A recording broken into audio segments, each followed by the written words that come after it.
sige na. Elsa.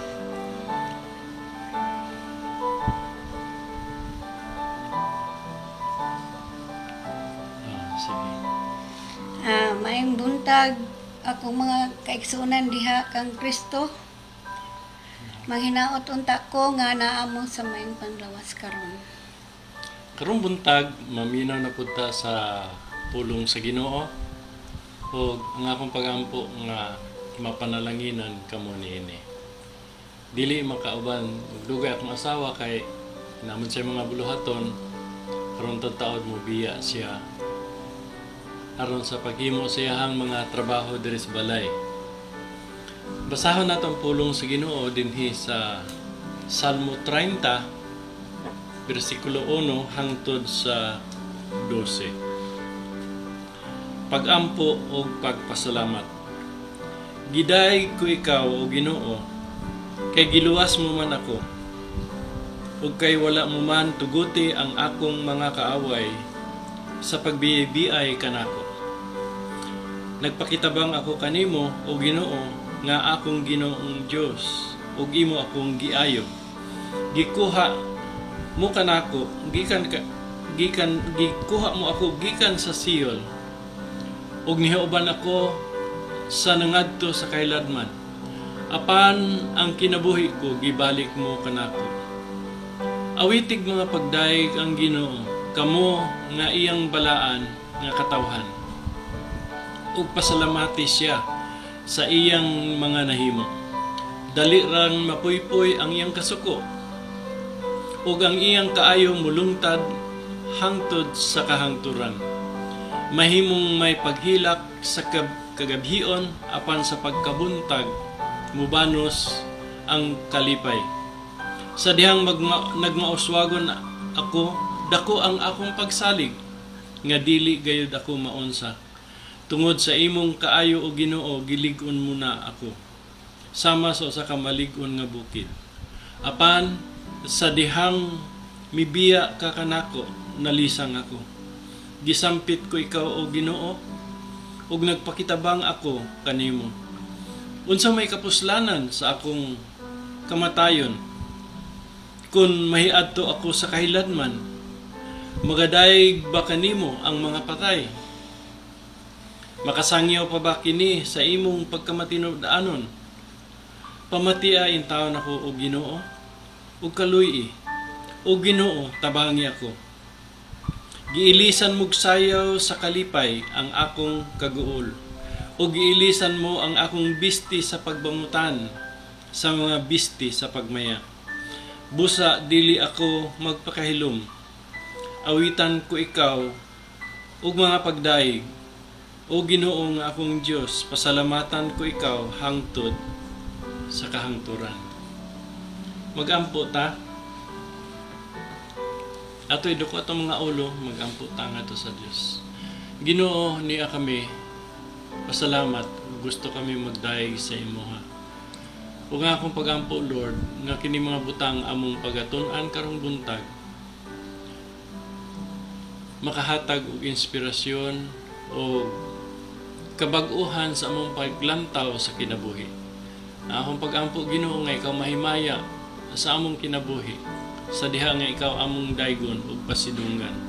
Ug makailang mga tao nga ikaw ang Dios nga gamahanan, walay lain nga mutabang kanamo panahon sa kalisdanan. Ikaw ang Dios nga muayo sa among mga balatian. Ikaw ang Dios nga muhaw-as kanamo sa bungaw sa kamatayon. Ginoo, ang akong pagampo o balang espiritu nga ikaw o Dios maghatag kanamo o kahibalo, hayagan nimo ang among hunahuna ug tagaan nimo kami sa labutan o Dios aron sa pagsabot sa imong mga pulong. Kining tanan among giampo diha sa pangalan ni Jesus. Amen. Namulakaw sa ko. Mulakaw sa ko ha.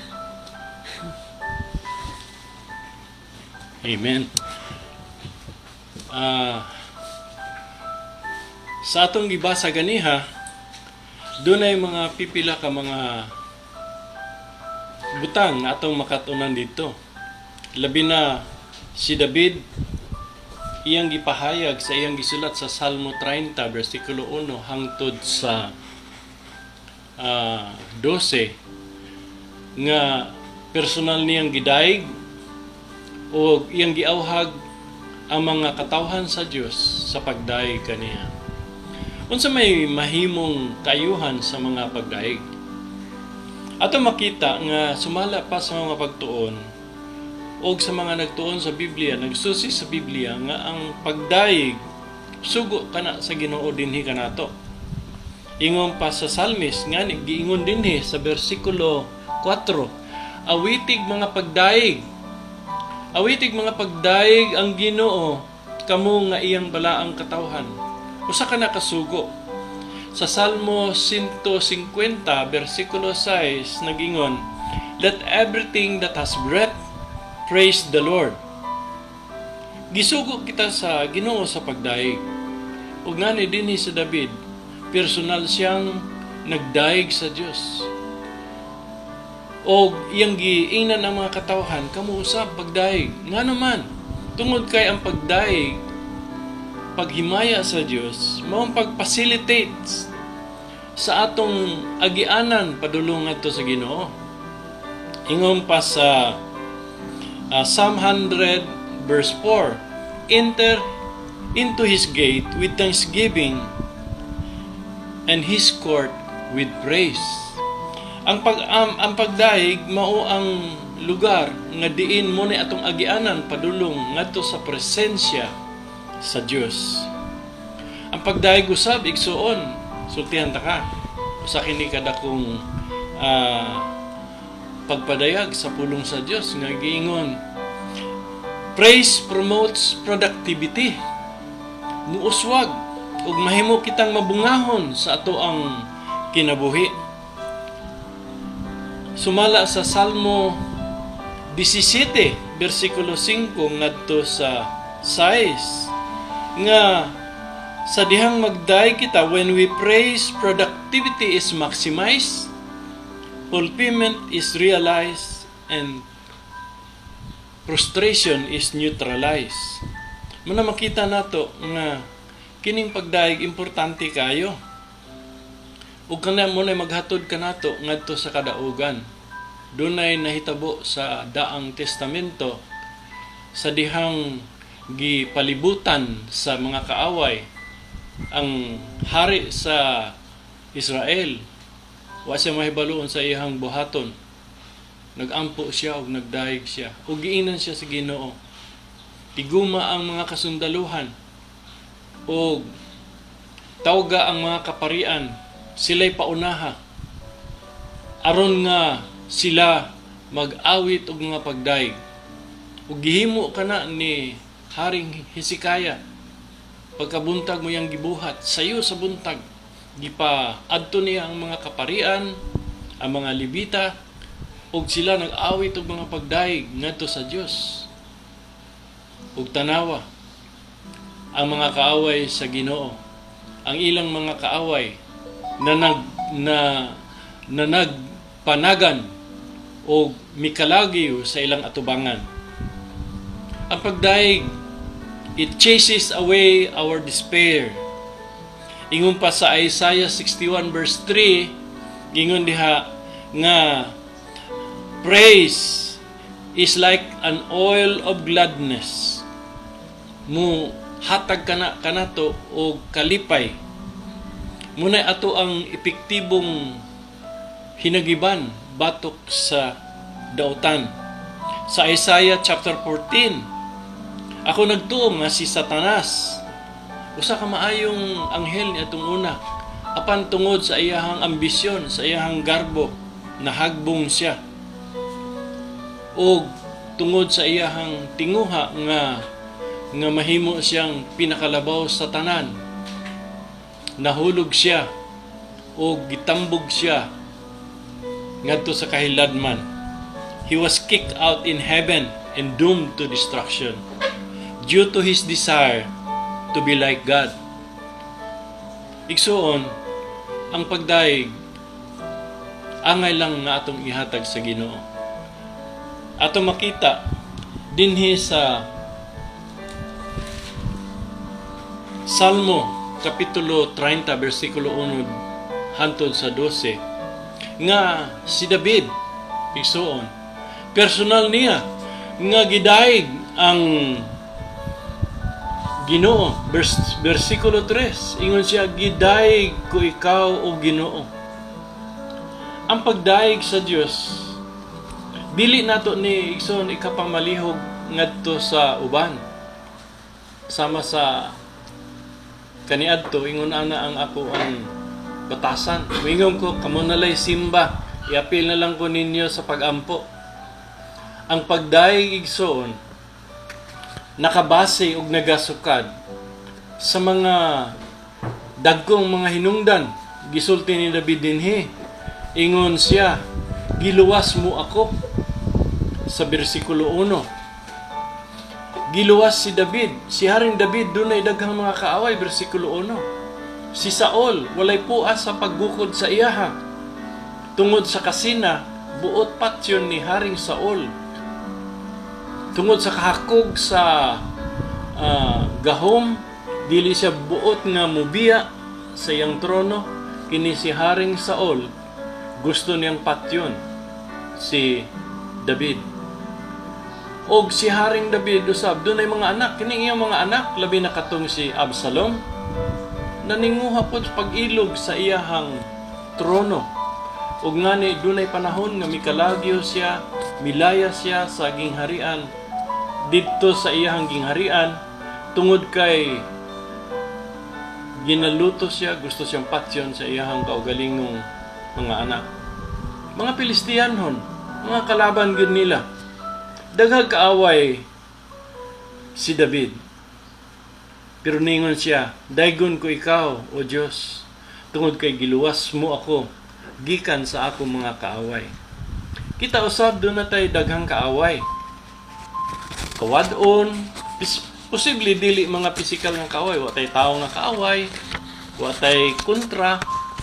Pero ang kawadon, ang kalisod, kawalay trabaho, kaulaw, garbo, bisan pa nga atong kaugalingon, glabaw sa tanan, ang yawa atong kaaway.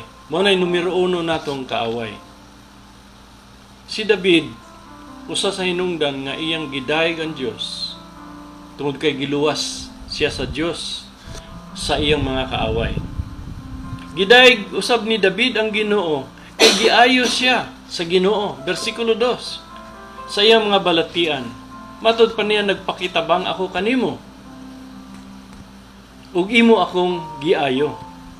Posible ang iyang balatian makamatay sama sa COVID-19. Apan sa dihang nagpakitabang si David, matud pa niya, imo akong giayo o gikuha mo ako gikan sa Sion, gikan sa lubnganan, gikan sa dapit sa mga patay. Ang bersikulo 3 nagpahayag sa usa ka hitabo nga nayaguman ni Jesus. Makita nato usa kini ka prophetic word nga idea nga nahiaguman ni Jesus dito sa krus sa Kalbaryo human siya mamatay. Niadto siya sa kahiladman, sa Siol, sa dapit sa mga patay. Apan ingon pa ni David, ang akong kinabuhi gibalik mo kanako. Busa matud pa ni David, Haring David, gidaig ko ikaw kay giluwas mo ako. Imo akong giayo, imo akong gibanhaw. Si Jesus human sa tulo ka adlaw, dito siya sa kahiladman sa Sion. Gibanhaw siya sa Dios. Kita usab igsuon, banhawon sa Ginoo pag-abot sa ulahing mga adlaw. Pag-abot sa pagbalik sa Ginoo, unang tawagon ang mga nagsalig ug nagtuo kaniya nga nangamatay. Ug unya kita nga mga buhi iyahang tawagon aron makiguban kaniya hangtod sa kanturan. Kini nga bahin sa kasulatan nagpahayag sa pipila ka mga kamatuoran. Unsa man ang mga kamatuoran nga ato makita dinhi? Ang mga matarong ug mga tawo nga nagtuo ug nagsunod sa Ginoo, makasinati og mga pakigbisog batok sa daghang mga kaaway. Dili ta exempted nini. Daghang mga pagsulay, daghang mga kasakit.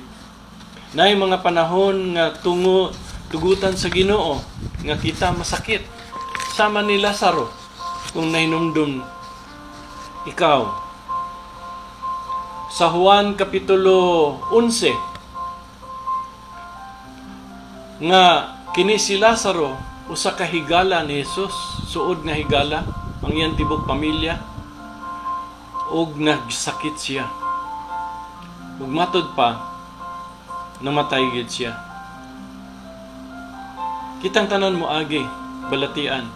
Adunay uban maayo, adunay uban musangko ngadto sa kamatayon. Apan matod pa ni Jesus nahitabo kini kay naay katuyuan ng Ginoo. Matod pa ni Jesus sa Juan 11 versikulo 4, aron mapasidunggan ang Dios o pinaagi sa maong kamatayon, kasakitan, kawadon, kapasidunggan ng anak sa Dios. Ato makita usab ang laing kamatuoran nga ang tanan nga mituo kang Hesukristo makakita gayud sa himaya sa Dios. Sa pagbanhaw ni Jesus kang Lazaro, miingon siya kang Maria, asa man gilubong? Niingon si Maria, Lord, naara siya diha. Apan upat na siya kaadlaw nga gilubong baho na siya. Ug miingon si Jesus kang Maria, di ba miingon ako kanimo nga kung mutuo ka, makakita ka sa himaya sa Dios? Mingon si Maria, oo Ginoo, mituo ako. Igsoon, kung kita nagtuo o nagasalig sa Ginoo, makakita kita sa himaya sa Dios. Apan kung magpagahi kita sa atong kasing-kasing o dili kita maghinulsol sa atong mga sala, dili kita kakita sa himaya sa Dios. Matud pa sa Biblia, Roma Kapitulo 3, versikulo 23, ang tanan nakasala og nakabsan sa himaya sa Dios. Busa, samtang may panahon pa kita, atong saligan, atong tuohan, o atong daygon, pasalamatan ang atong Ginoo. Dinhi makita usab nato sa versikulo 4, giawhag ni David, Haring David, ang balaang katawhan sa Dios sa pagpasalamat kaniya sa tanan niyang nahimo. Iyon pa dinhi, awitig mga pagdaig ang Ginoo kamong nga katawhan nga balaan sa nga iyang balaang katawhan ug pasalamati siya sa iyang nahimo. Unsa man ang mga nahimo sa Ginoo sa imuha? Inumdumi daw. Sa imong pagmataganihan, nakamata ka pa. Nagpasalamat na ba ka sa Ginoo? Sa imong pagkatulog, doon na kay atok nga gabi, kusog-kusog ang ulan, nakapasilong ka. Sa imong pag-adto sa kusina, nakapay gikaon, nakapay lutoon, nakakay balay, nakapay kusog nga mulakaw. Doon na yung sa katao, nagreklamo siya tungod kay daan na ang iyahang sapatos. Gusto siya og bag-o. Pag-adto niya sa mall, sa pultahan sa mall, nakuha ang iyang atensyon sa usa ka batanon nga nagpungko sa daplin. Nakita niya way mga tiil, way reklamo, nagkatawa. Ikaw igsuon, nalipay ka ba? Nga ikaw makalakaw pa? Nagpasalamat ba ka sa Ginoo nga nakapay kusog? Gitagaan ka pa niya o laing adlaw sa imong kinabuhi? Mga butang nga ginagmay nga nahimo sa Dios sa imuha. Niya pagyud. Kita makasasala man ta, di man gyud ta makaingon nga di ta makasala. Naa kita'y mga sala apan wala ta siluti sa Ginoo. Sumala sa bersikulo 5, ang atong Dios dali rang mapuypoy ang iyang kasuko. Wala ta niya dayon siluti o balusi sumala sa atong mga kasalanan. Nakapasalamat ka ba sa Ginoo? Sa laing adlaw gihatag niya kanimo aron ikaw makahimo sa pagbag-o sa imuhang kinabuhi. Nakaingon ka ba, Lord, salamat kaayo sa bag-ong adlaw imong gihatag kanako aron makapasidungog ako kanimo. O di ka mahimong nagila ka sa gabi tungod sa daghang mga problema nga inyohang ginaagian. Nga to ang ginaagian karon. Kay naa kay dako nga problema nga giatubang. Apan sa pagkabuntag, ang imong mga kaguol, ang atong mga kaguol, gipulihan sa kalipay kay gitabangan ta sa Ginoo. Mahimong gipauswag kita sa Dios. Sa Ginoo milambo ang atong negosyo. Nakapasalamat ka ba? Tingali na promote ka. Tungod sa maong kauswagan, midako ang imong pagsalig. Dili lang sa Ginoo ug usahay diha sa atong kaugalingong abilidad o di kaha sa atong bahandi ug nalimot na kita sa pagpasalamat kaniya.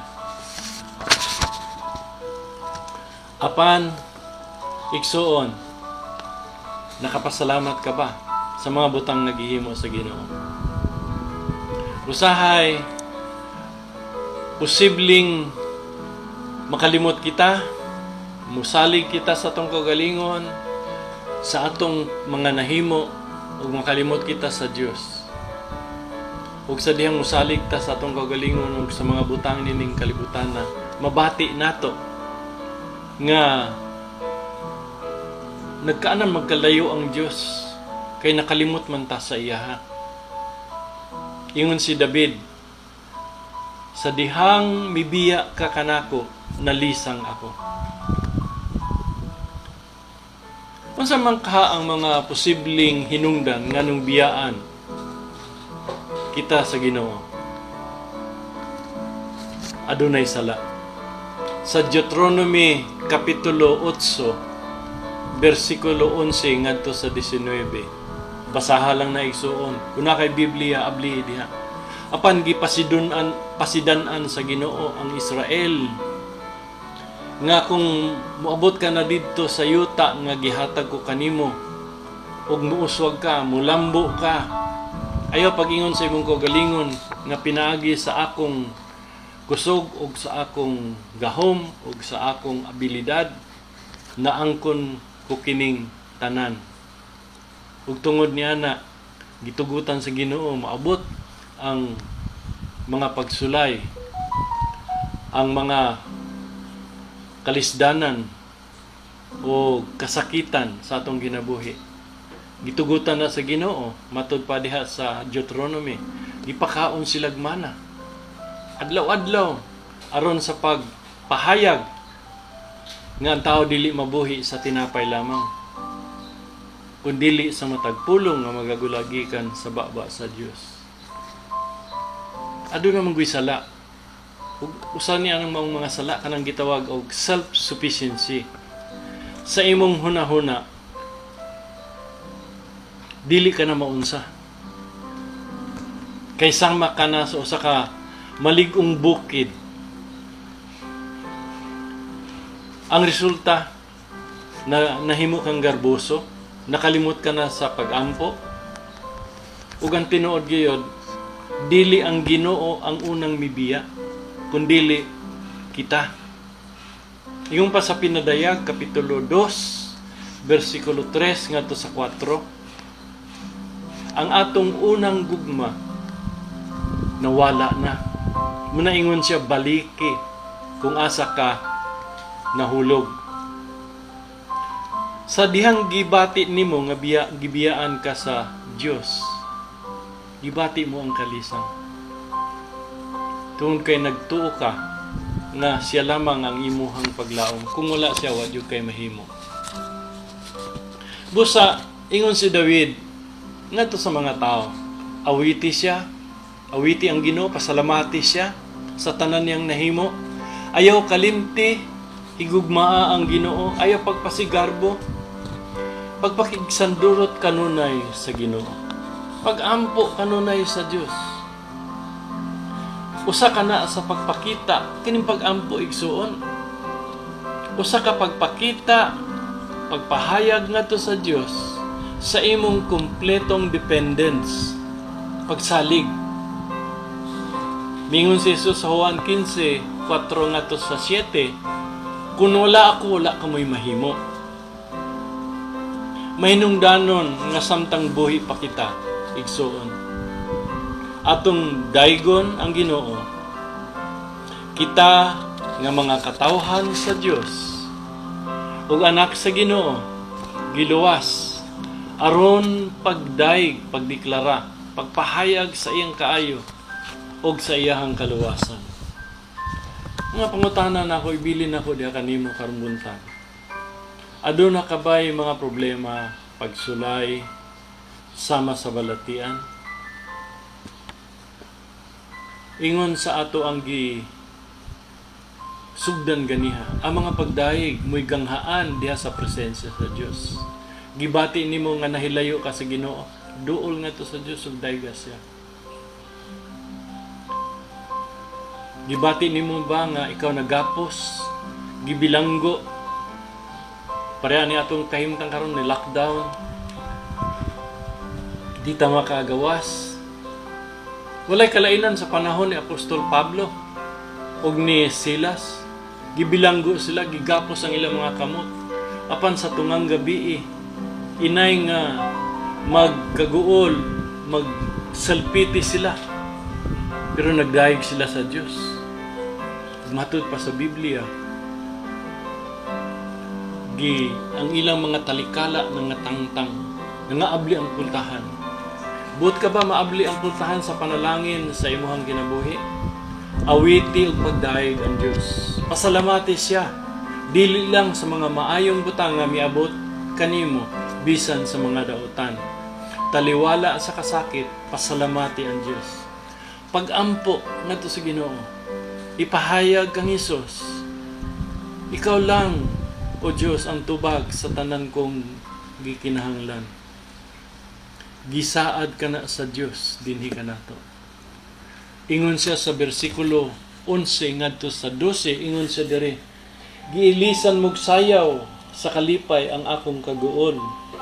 O giilisan mo ang akong bisti og pagbangutan sa pagbangutan og mga bisti sa pagmaya. Busa dili ako magpakahilom, awitan ko ikaw sa pagdaig. O Ginoo nga akong Dios, pasalamatan ko ikaw hangtod sa kahangturan. Duyog gid ako karong buntag igsoon sa pagampo, sa pagpangamuyo. Atong pasalamatan ang atong Ginoo. Atong daygon siya. Atong iduko atong mga ulo. Ginoong Dios karong buntag, amo kang giday. Salamat kay Ginoo sa laing adlaw gihatag nimo kanamo. Salamat sa imong pagbantay sa tibok gabi. Salamat kay kusog imong gihatag namo nga makabangon pami sa pagkaon, sa bidlisyo sa adlaw, sa maayong panahon. Salamat kaayo sa proteksyon, sa balay nga among gikatulgan.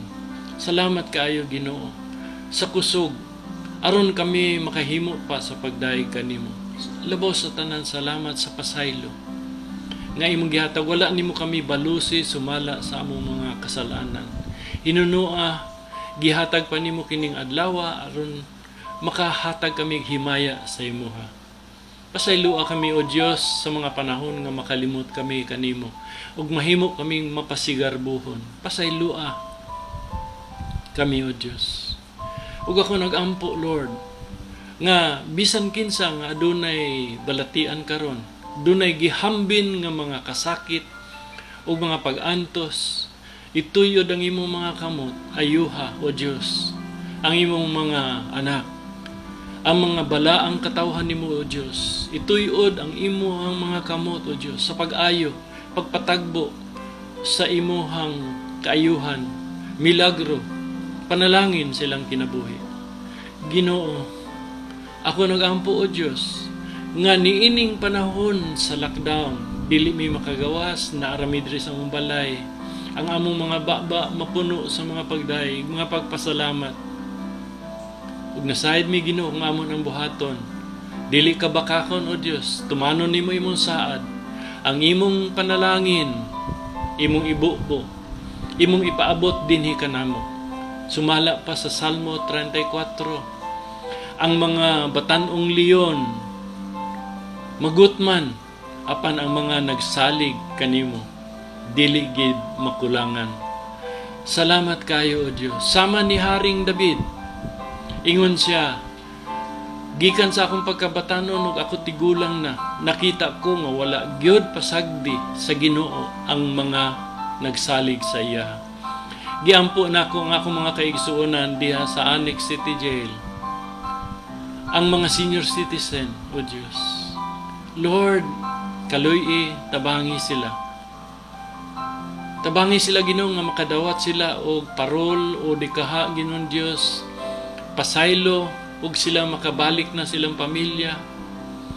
Tabangi sila sa ilahang mga gibati karon, ang uban dunay mga balatian. Ayuha sila, O Dios. Ang ilang mga panginahanglan, Ginoo, ipatagbo. Ubani sila kanunay. Labi na ang akong mga kaigsuonan, ang akong mga mahal sa kinabuhi, Ginoong Diyos, nga nagapaminaw sa imong mga pulong kaniadto dito sa Balin sa Sayaw, diha sa SKS, O Diyos, diha sa Tagum, Lord, diri sa Davao City. Ang akong pag-ampo, Lord, nga mahimong mapasalamaton, puno sa pagdaig ang ilang mga baba. Kay tungod niya na imo kaming gitawag, giluwas, aron kami magdaig, maghimaya kanimo. Pagdeklara sa imong pagkamaayo sa among kinabuhi. Salamat kay kanimo, Ginoo. Amo kining gihalad nga mga pagdaig, mga pagpasalamat, gihatag kang Hesus lamang. Amen and amen. Sa sunod na pod higayon, igsuon, kung tugutan sa sunod adlaw sa Lunes, ugma adlaw sa pagsimba, padadaan ta mo og mga link sa simbahan aron maka paminaw mo mga mensahe sa pulong sa Dios. Ug sa Lunes magkita na pud ta aron sa pagtuon sa pulong sa Ginoo dinhi sa mga salmo. May buntag sa inyong tanan. Salamat kayo.